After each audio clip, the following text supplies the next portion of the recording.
For us to move forward as a nation, we need to have the right information, firstly.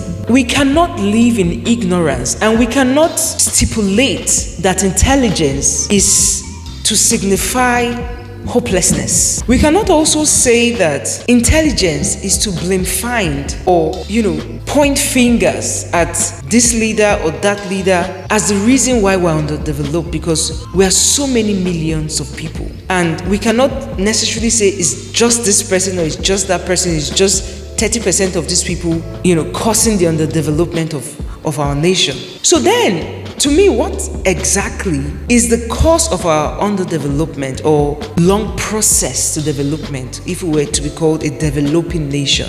I would say that, I've read so many books on economic development, political issues and political development and the rest, and I almost stand alone with my idea. The evident fact or the evidence of every great nation is the will of the people to prosper. While we would like to say that development is a leadership issue in Nigeria, we can see that even in nations, for instance, the United States did not have a political revolution, but I guess scholars call it an economic revolution, where entrepreneurs and innovators created market solutions that drove through poverty, creating an economic outburst, if I were to use that expression, where people were no longer as poor as they once were.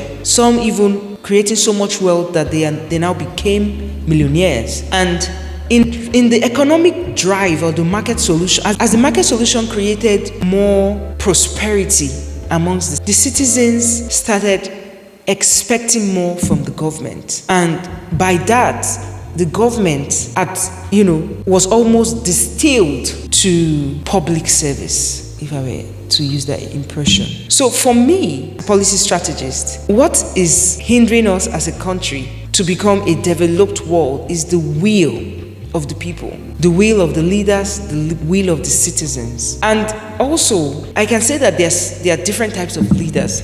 And in as much, one of the myths I also think is running against us, pushing us on the wrong side of the tide, is the ideology that political leaders are stand as the gateway to Nigerians' prosperity. And I agree with, if I were to push back a bit, I would say materialism has played its own role against our progress. And I feel like capitalism and materialism have, there's some kind of interplay between them in our country, where people now think that materialism is capitalism and otherwise. So they value the products that should come from capitalism in materialism, and that works for them. So for instance, if I own a factory and after a period of time, maybe in 5 years, I make some money and I can now buy a beautiful vehicle. In a healthy society, when you see me with a beautiful vehicle, you know that I must have created a certain level of value to be able to purchase that vehicle, and therefore I'm celebrated. But in an unhealthy society where materialism plays a bigger role, the dividends of hard work is now celebrated even without the hard work. So you have a beautiful house, you have beautiful cars, you have beautiful clothing, designer outfits and the rest. Your status goes up in your community and you're celebrated even without the hard work. Almost like the virus in development. So whenever you think that politicians are the reason why Nigeria has not moved forward, just know that what materialism is doing is worse than what the politicians can possibly do. Because materialism is like a virus. It's like a virus. It gets into the hearts and minds of everybody and shuts down the system, just like a virus can shut down a laptop or a computer. So materialism says innovation is not necessary. Creating more jobs is not necessary. Adding value to your community through enterprise is not necessary. What we're going to celebrate is the funds we see. And that culture in itself, you see it tickle between even the religious bodies, to the political bodies, to the economic bodies, to the citizens, to the society, to the community. And then there's a dance of what we term corruption. And the society can move forward because we need market solutions, we need creativity, we need talent, right, to build and innovate from their ideas that now transforms the society. One of the ways we can solve corruption is innovation. We see that when we have biometrics now in our passports, so that you would not be able to use someone else's passport easily. I know it still happens. We see that in movies a lot, but easily. That helps. We see that also when we are trying to do this NIN, BVN. We see that with the style of voting now, even though it's not at the smoothest space right now.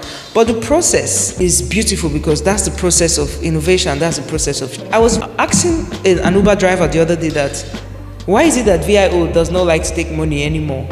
That's in Lagos State. And they said, because now they get commissions from every charged vehicle or charged passenger or charged driver. That this is not verified. This is word of mouth from an Uber driver. But to think that corruption, what is corruption? There are different things: collecting bribe, nepotism, and the rest. But in this form, we see that by creating such value system, VIO would not want to take bribe from you anymore because there's more incentive, apart from the fact that probably they'll get promoted for meeting up with meeting